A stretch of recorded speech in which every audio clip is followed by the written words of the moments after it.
අද උඹ යන්නේ පයින් වෙන්න පුළුවන්. එයත් එනවා ඔයත් එක පයින් යන්න. අද බස් එකේ ෆුට්බෝඩ් එකේ එලිලා බිස්නස් එකක් කරන්න එයත් ඔයාට උදව් කරනවා.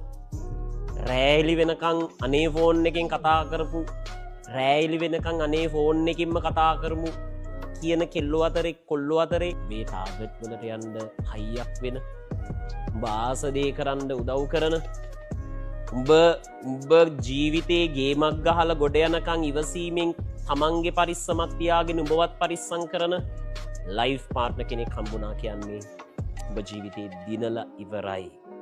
අද මුකුත් නැති වුණත් ඒ කෙනා ඇති උඹ ජීවිතේ මාර තැනකට යන්ඩ පරිස්සං කරගණ්ඩෝනි තමන්ට වඩා අන්න එම මිනිස්සු.